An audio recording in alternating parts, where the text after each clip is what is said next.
I'm Shaun Reynolds. And I'm Rachael Reynolds. And welcome to What Was I Made For? The podcast about doing what you love and prioritising your happiness. While we aim to inspire, motivate and entertain you, please note that we're not licensed therapists or certified experts. So if you're considering major life decisions like starting a travelling circus or quitting your job to become a professional beekeeper, maybe get a second opinion. Enjoy the show. See, I just do what I want, do what I love. I don't wanna stop, don't wanna grow up. Just me being me, don't follow the crowd. Don't be a sheep, look at me now. But now it's time to make more, create more. Looking at the points, cause it's time to take score. Feeling like I'm grown now that I can face more. Got one question, what was I made for? Welcome back, everybody. Happy Wednesday to you once more. Today's a bit of a weird one as Rach is not with us, so you've just got me. Lucky you. She is not very well. She is laid up in bed, sick, and couldn't make the pod record. And annoyingly, we have a lot to talk about things that have been happening with the dance school over the past couple of weeks. If you've been watching the social media, then you'll probably know all about that. But we wanted to make sure Rach was 100% to talk about that in the next episode. So for this one, I've cobbled together my favourite clips from season 1 in case any of you new listeners missed any of it, and obviously in case any of you ongoing listeners want to hear any of it again. So apologies, we're not delivering a brand new episode, but I hope you enjoy rewatching these clips nonetheless. I'll be back again next week, hopefully with Rach, and we can discuss all of the exciting stuff that's been going down. And we also have some emails to read for once, so that'll be exciting. So yeah, enjoy these clips, and we'll be back again next week. If there was someone listening, not just about the social media side of things, but if there was someone listening who wants to kind of do what you're doing, what advice would you give them on how to get started? I think just doing it, because I think a lot of people think a lot of they think about doing stuff a lot. It's like just sometimes you just have to take the step and do it, and that is literally the first. It sounds simple, but that is the first step. Just go for it. Feels like a big one though, doesn't it? Yeah, it does, and it is scary a lot of the time because you're putting yourself out there, and it's a vulnerable position to be in. But ultimately, I watched a video the other day, and it really put things in perspective for me for that day, because I was like having one of those days where I was like, everything is going wrong, and I watched this video, and it was like, literally in 2 generations' time, no one is going to remember you, right? Literally no one. Like, could you tell me like your great, like, do you know what I mean? Grandma or granddad's name? And the answer's probably no, right? So like, you might as well in your lifetime just do what you want to do, because like ultimately that's all time is of the essence. We don't have a lot of it. You might as well just use the time that you have to do something that you like doing. If you have I understand that not everyone has the opportunity, but find a way. There's always a way. Like my first studio equipment, and I still use some of it today, I won in a competition that I entered because I was saving up. It would have taken me ages to save up. I entered a competition and luckily ended up winning it. So like, find a way. Where there's a will, there's a way. Just find a way. Put your foot in the door and wedge it open, because you've got to do that sometimes. It's hard. Just go for it, though. There you go, guys. That was, what a nugget. Is that what you call it? Cut everything else and just sound like that. And today's episode is Sophie Griffith's 2 minute episode of her ranting. Some of it may be plagiarised from that guy's video. Hey, I just really enjoyed it, and I thought, but I reckon he plagiarised it from somewhere else. Yeah. Let me just regurgitate it. Yeah, exactly. Some of it's my own, obviously. Yeah. No, that is amazing advice and very inspiring. Oh, thanks, guys. Well, I'm glad I could be. I mean, I don't think I'm in a position to give a lot of this, but if it can help, there you go, guys. There you are. Enjoy. We have one more question. Okay. What were you made for? It's a biggie. Cheese and biscuits. I mean, it's a good question that Billie Eilish asked in a song, because no one knows how to answer it. No, okay. Here's an answer for you. My granddad had this motto in his life that if he made one person smile every day, he'd done his job. And I am trying to live on with that. So if I can make someone smile every day, one time, that's my job done. Okay. That's a lovely answer. Okay. Is that all right? Okay, deal with it. Sorry, I had to with the Good enough for you two. All right, let me go home. That's it. All right, stop asking me. So, me and Rach Rach, we were in Anaheim at VidCon, which is like a YouTube convention. There was a singer called Alex G, who's a very good friend of mine, who was lacking a guitarist for her performance that she was doing on stage. And if anyone knows me, you'll know that I can strum a bit on the guitar. I can work my way through a guitar pretty safely and get out unscathed the other side. But I would need practice and I would need to know what I'm doing. Alex comes up to me and goes, Shaun, I'm in desperate need of a guitarist. Do you want to do it? And I just went, no, I do not want to do that. I don't want to do it. I'm not a guitarist. I'm a music producer and I don't play live. It's just not my thing. She was like, you got to do it. I really need you to do it. Like, it'd be great. Come on. And I was like, no, I'm not doing it. And then Rach started being like, oh, Shaun, come on. You've got to do it. You've got to do it. And then Prez started being like, come on, mate. You got to do it. You just got to get up a stage and just do it. It's a great opportunity.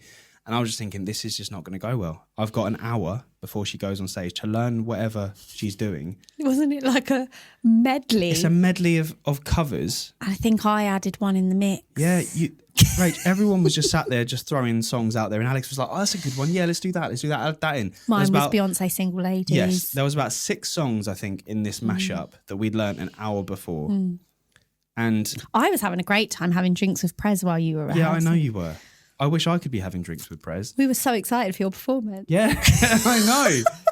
So anyway, it started off, got through like tracks 1, 2 and 3 of the mashup, and it got to track 4 and I just could not remember what song came next.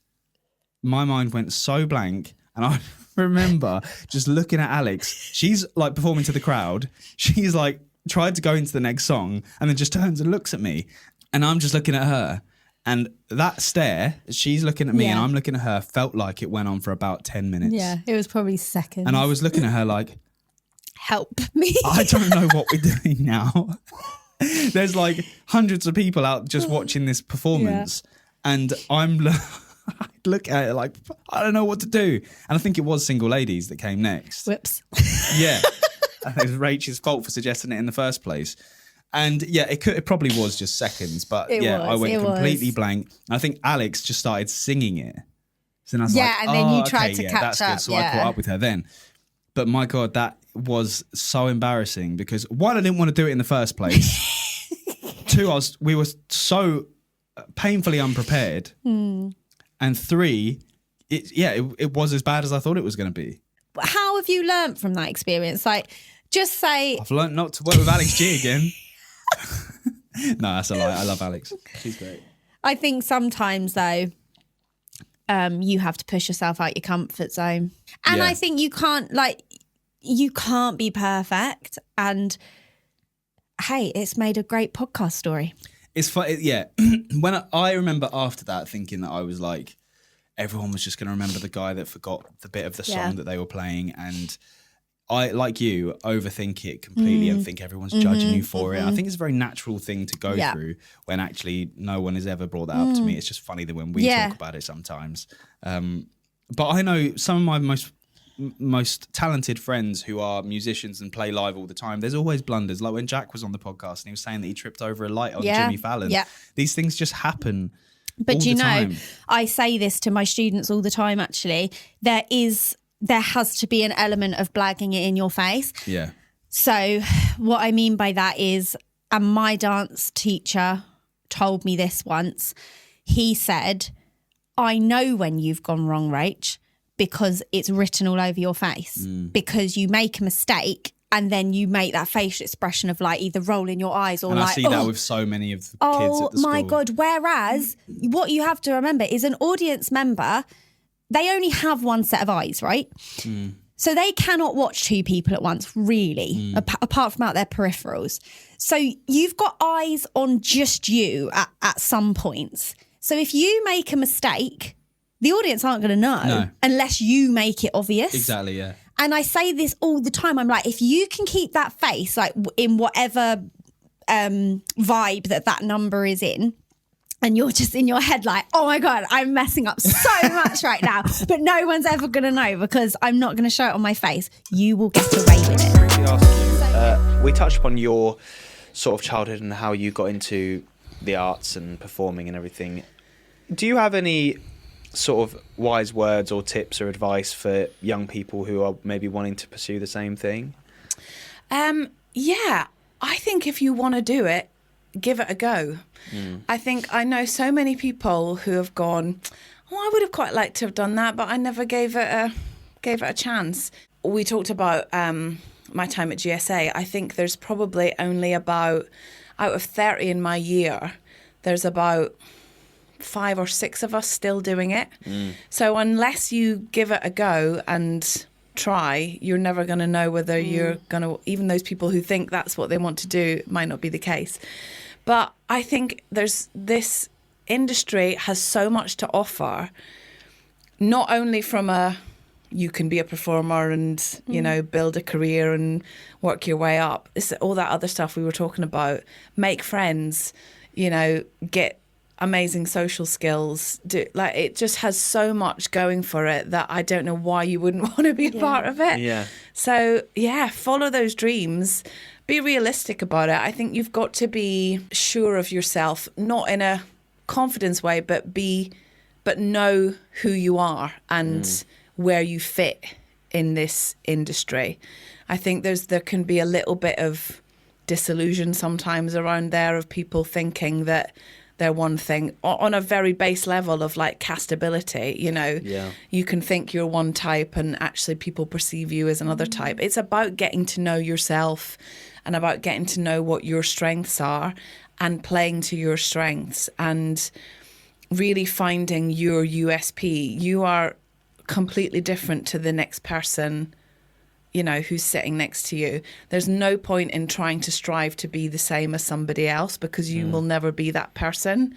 You've got to be the best you that you can be. I think that's my main piece of advice, really. Which brings us on to the big one. Ashley Gray. What do you believe you were made for?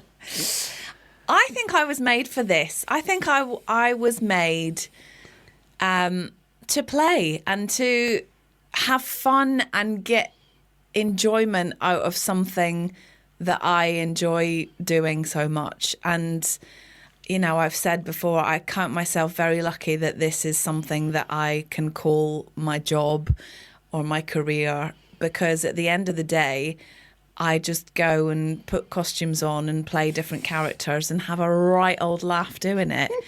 And, you know, it gives me so much joy and so much happiness that it has to be what I was made for, because I don't get as much joy out of doing anything else. And for the time being, I don't want to get joy out of doing anything else. So, you know, I find it's my happy place, and to be able to share it with other people, even, you know, chatting to you guys today, it's like, even though I've talked about myself all day, but you know, we're having this shared experience, and communication and it's just joyous. I love it. It is. Ashley Gray, follow the joy. Oh, I'm getting that in a neon sign. You've got to, haven't you? Yeah. I think in this day and age where there's so much going on in the world, and why wouldn't you follow your joy? Yeah. It's just brilliant. It is. Well, I've run out of all superlatives, so I'm just going to say I love it. I think that's the perfect way to end, to be Absolutely. I had a really interesting run-in with the yodel lady that came to the door the other day. So we're having a lot of deliveries at the moment because Rach is gearing up for the summer show. So we've got Royal Mail, Yodel, DPD, I've everybody. bonded with the Royal Mailman. Oh yeah, the Nala's costume. best friend is the DPD driver, Steve. But they are at our house daily delivering costumes and props and God knows what for the show. And then the Yodel lady turned up, who, you know, Yodel actually aren't We that don't frequent. get Yodel very often. No, so though. she turned up and I've met her before. And I was like, hello there. And she went, hello. And she said, I'll be back tomorrow with your food box. And I went, oh yeah? What food box is that? And she went, your HelloFresh box. And I went, oh, that's fine. We don't get HelloFresh. And she said, yeah, you do. I looked at her. I hope you're all watching on YouTube because it's the best. I looked at her like this, and I said, no, I don't. She said, yeah, you do. And so I looked straight back and I said, no, I really don't. And she said, I deliver it every Sunday. I look in the house and I'm like, Rach, do we get HelloFresh? Are you cooking HelloFresh meals without me? And Rach is looking really confused at me. So I turned back to her and I was like, look, we don't get HelloFresh. We haven't ever had HelloFresh in this house, I don't She think. would not drop it. She then again said, yeah, you do. It was actually, this is on the Ring cam. Oh, we can't share it because that's No, you can't showing share her someone's face. face. But then I had to, basically she wasn't backing down.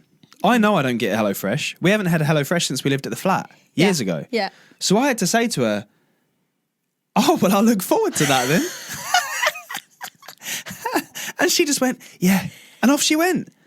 And it's been and gone Sunday. Sunday bit came and went. I was waiting all day for my HelloFresh box. Never turned up. So next time we get a Yodel delivery, are you going to say to her, Of course I am. are you stealing our HelloFresh box? I'll be like, oh, sorry, Janet. I didn't get my HelloFresh box. What happened? That point really, and then I chose musical theatre for college, went to Reigate and did that, but was robbed because I was in COVID, so that was useless. Yeah, but that was during college, was it? Yeah. So you just didn't really get to do... I was there for September to the March, went into lockdown in the March, and then I think came back for like the last couple of months when it all started being okay again. And that's what pushed me into makeup, because I was so bored of it. I was sitting at home singing to my laptop. I was on mute as well, so no one could even hear me, dancing in my room. And I was like, if I really loved it, I would just enjoy just being here doing this. So, but how mad that if that hadn't have happened, I know, would you have just... I don't know what I would have done. Yeah. Because it was kind of getting to the point where everyone was applying for drama schools. And I was like, I kind of don't want to. And I don't know why I don't want to.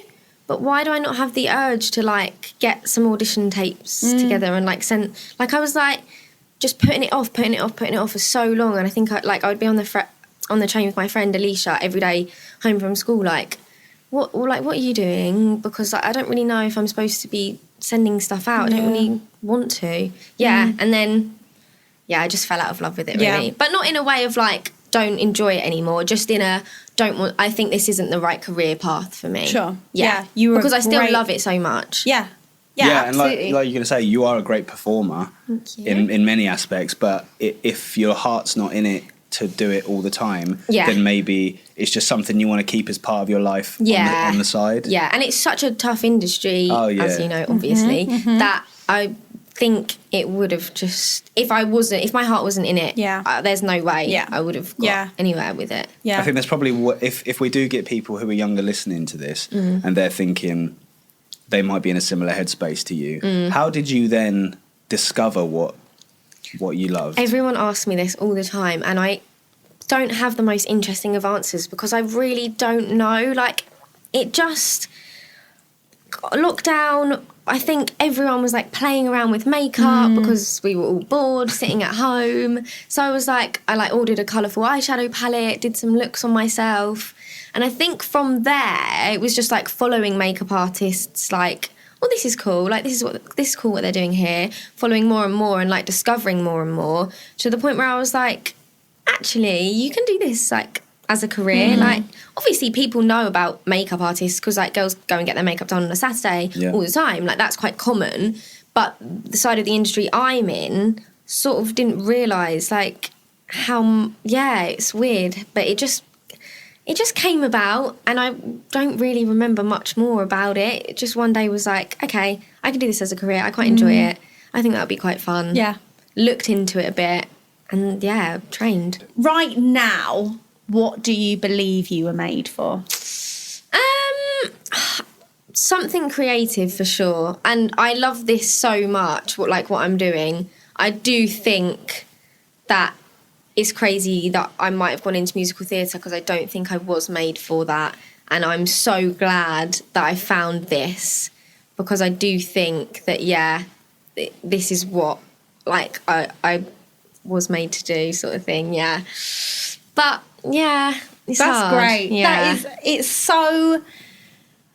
is so inspiring to just see somebody doing what they love. Like, and I'm assuming that, has money ever kind of been like the driving force? No, but I didn't even know, like, because you can't even really look that up because like makeup artists are self-employed. Like you earn whatever you put and you can in. charge different amounts, right? So I never even really knew like how much a makeup artist earned, really. Yeah.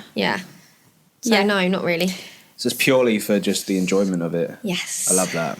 I love that too. I know the technology for this exists. By the way, every teenager listening to this is going to completely disagree with what I'm saying because it's taking away something they so desperately love. I think it should be law that the same technology that is on gambling apps and websites where you have to prove how old you are with a scan of your ID is implemented onto social media platforms. I completely agree. I think you shouldn't be able to have Snapchat, TikTok, Instagram, or I guess they're the big ones, or Twitter until you're 18. Totally agree. I think the only one you should be able to have at maybe 15, 16 years old is Facebook. Why? Because no one wants to use Facebook. Well, no, but you'd have to. That is for mums and have dads. to be also That is for mums and dads now. All the kids have said it. Facebook is not used by kids. Yeah. So WhatsApp. Facebook, but WhatsApp. Facebook is a great platform for people to be in groups, to share information. WhatsApp still is a grey area. I've heard that WhatsApp causes so many issues. So WhatsApp is a grey area because it's a good communication tool for families, but you might just use iMessage for your family. But do you know, the reason I agree with you is, yes, all young people would totally hate you for saying it. However, if none of them could have it, that's the difficulty, right? Is you've got parents who are parenting probably similarly to how we would parent in this day and age if we had older kids, right? Which is, no, you're not having it. For your own good. You will thank me one day, you're not having it. How are those parents supposed to see that through when 99.9% of all the other teens have got it? Yet take it away for all of them. I mean, they'd find a way, probably. Well, no, because exactly. This is what I think the counter argument would be: is but how are you going to stop parents just setting their kids up with their ID, or getting fake IDs and doing that? Because everybody, by their national insurance number, gets one account on every social media thing. God, that would sort the trolling. Everybody gets one account, and it's it? linked to your national insurance. Everything is linked to you. Stops the trolls. Yeah. Stops you saying horrible stuff online, which causes God knows how many situations. You get one account. It's your name. It's your profile. It's everything about you in one account, right? Can't hide. It's a great idea. Can't hide at all. Pitch it. Who's and everyone listening that can make saying, this a thing? everyone who's scared of putting their information online, don't have an account then. Yeah. Like everyone's be like, well, I don't put certain things online because, and fair enough. You can hide your public profile online, or don't have one. That's the other choice. There is the technology there, because if you've ever signed up for a betting app or anything like that, even opening up a bank account online, you have to submit your ID. Yeah. The technology is and there. And you have to do when I got my latest debit card or opened a bank account, I can't remember what it was, I had to do like a selfie video. You got to do a video where you're like, my name's Rachel and I want a bank account, please. I was setting it up so late at night, like I had probably had conditioning treatment in my hair and no makeup on in my skanky pajamas, and I think I was like, I have to do it in the morning when I get ready. Who's seen this? I'm interested to know how you juggle being self-employed in a creative industry and being a parent. With difficulty, at least at first. It was very difficult. There's a lot to be said about having a routine. My mum always said that. There's a lot to be said about having a routine. When you know if you do a 9-to-5 job, it's kind of easy to go to work and then come home and switch off. But as you know, as freelancers, when you do what you love, it can be hard to switch off. And I used to say when I speak on stage, I used to have a go-to thing at the end where I would used to say, the key to success is progression. If you're not progressing, you're not succeeding.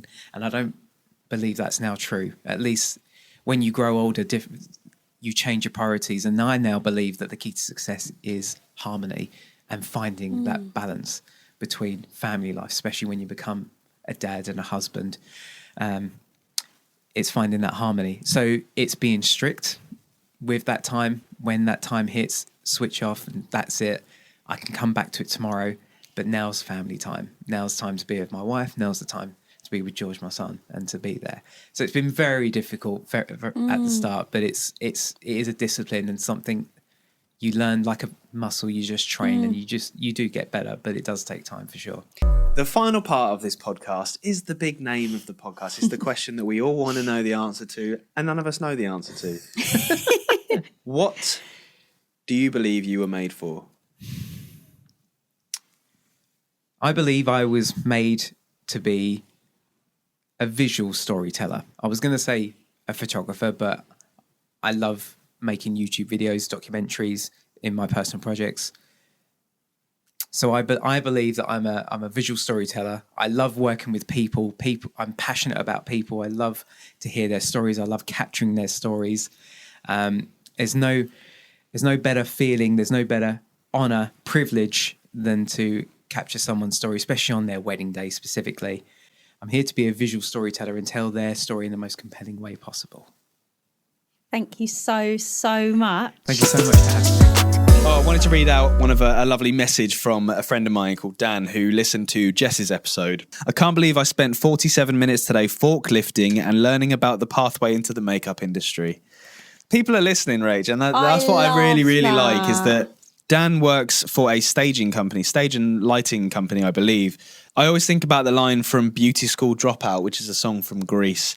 And he said, sums up my career so far. You've got the dream, but not the drive. Do you know what, though? What part of the song is that? You've got the dream, but not the drive. Oh, yeah. Pack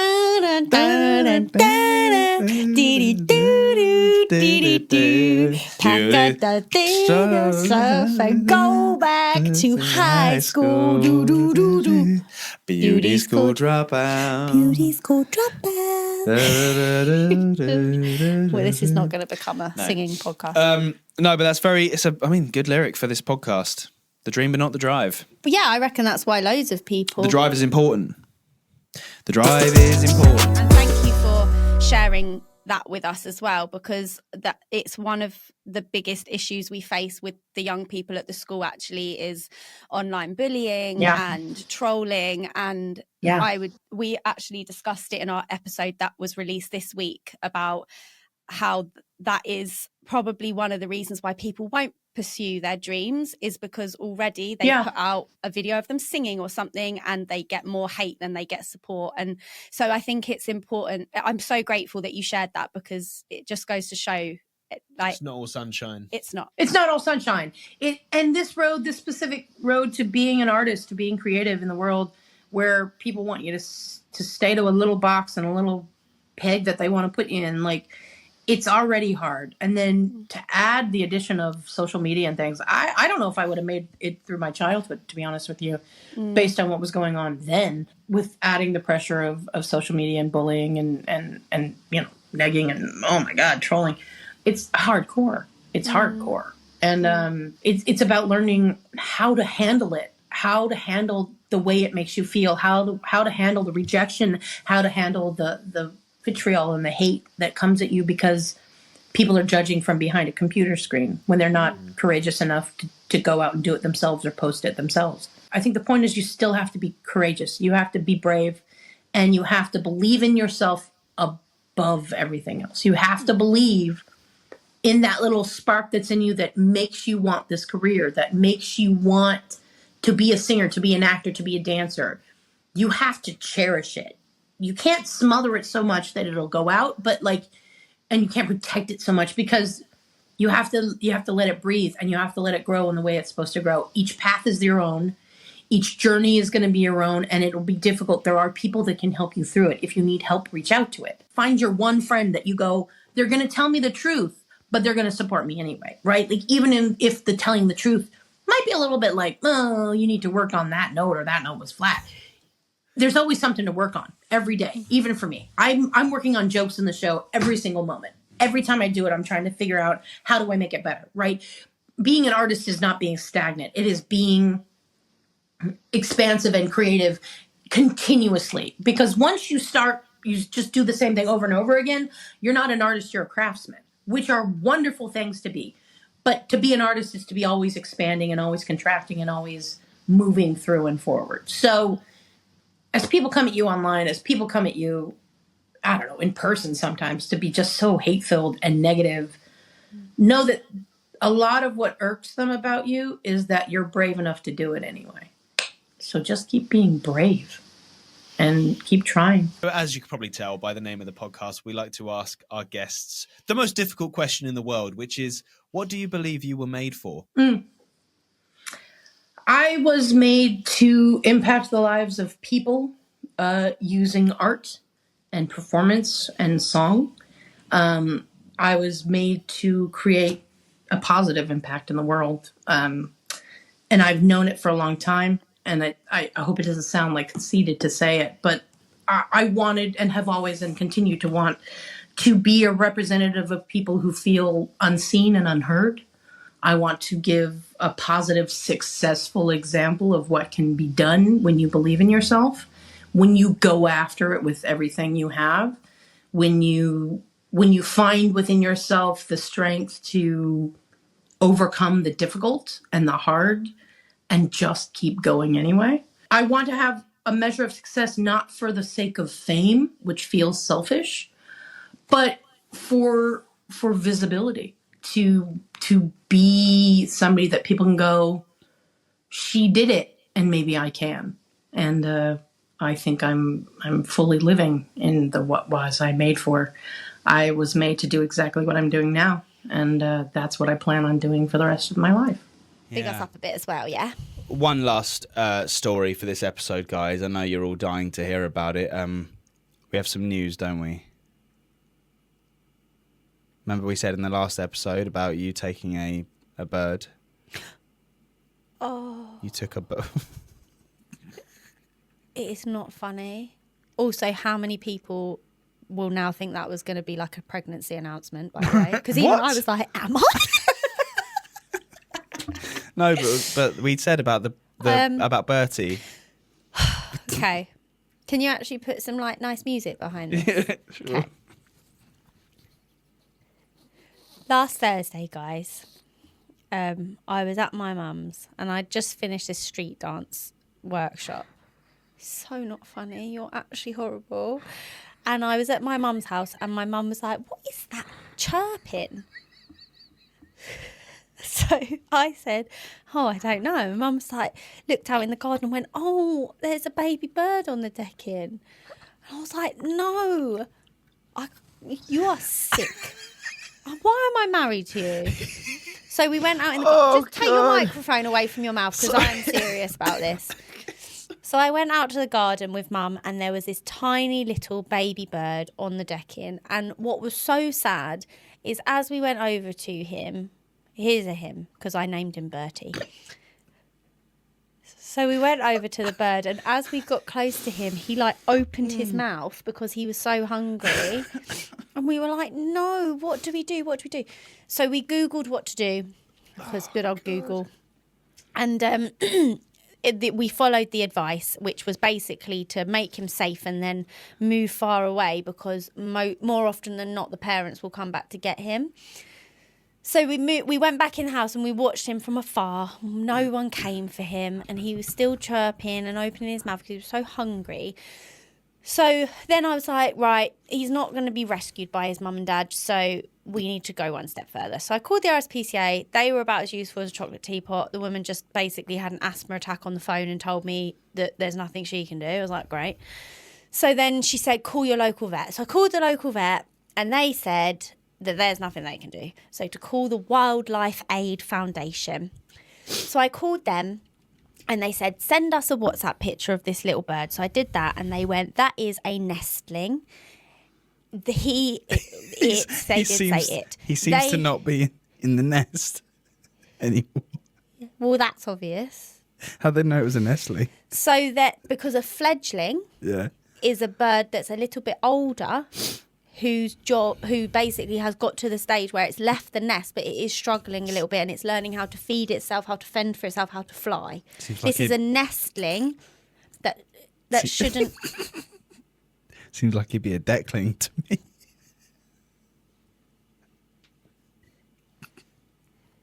So anyway, the wildlife aid, I sent them a picture and they said, that's a nestling. You need to bring him in like ASAP, otherwise it'll die.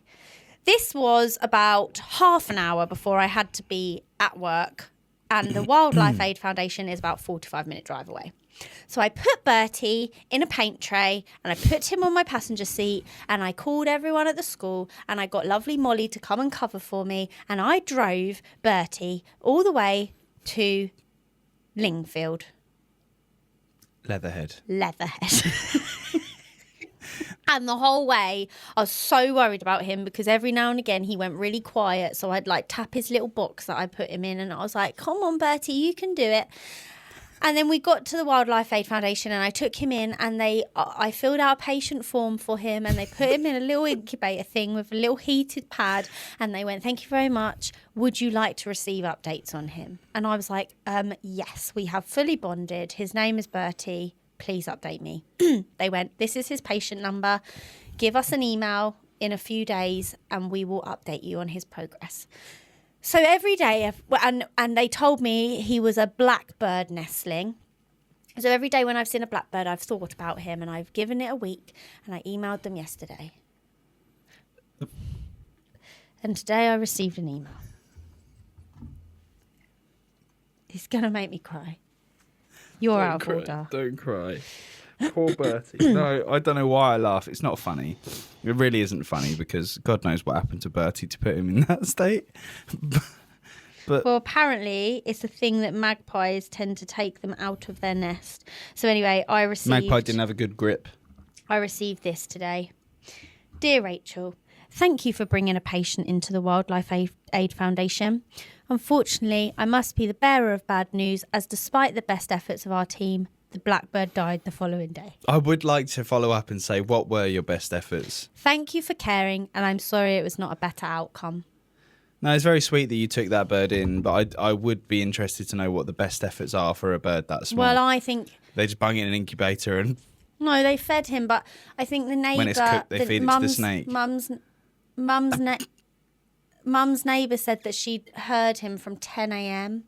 So we thought he'd only been there for an hour, but he'd been there all day. I think I want a divorce. It was a hot day as well. Yeah. Poor Bertie. Yeah, poor Bertie. Just out there cooking in the sun. Are you crying or are you... I can't tell. Right. I'm going to wrap this up because you're sick. No, it's sad. Bertie. It's sad. It's just. In honour of Bertie, I'd like to finish It's the this thought. podcast. You know what makes me laugh? It's the thought of you and your mum just stood watching him for like an hour. Like not doing anything. We didn't watch him for an hour. We watched him. And didn't you give him water? And then the wildlife people were like, don't give him water. That was a bit funny because me and Mum were like, he's so hungry and thirsty. God. Let's get some water. So we got a little tray of water, and Mum was like, as I was on the phone to the wildlife people, Mum was like putting it on her fingertips and dropping it into his mouth, and he was loving it. And we were like, oh, it's so cute. And then the wildlife people were like, whatever you do, don't give it any water. And Mum like took the tray of water out like they could see us on FaceTime, like nothing to see here, like put it back in the kitchen. And when I got there, I did say, look, we have given him some water, and they were like, that's all right. So I know I've been laughing, but it's awkward laughter. I promise you it's not real. I love animals, and I don't wish them ill at all. So rest in peace, little Bertie. If you even were male, no one even knows. In honour of him, can we finish the podcast with the Birdie song? Like, can we play it out? No. Properly, the music. Right. Thank you so much for listening to the podcast this week. This feels disrespectful. Only because you've made it a joke. Okay, can you do... How'd you make that song not a joke? What about I'm Flying Without Wings?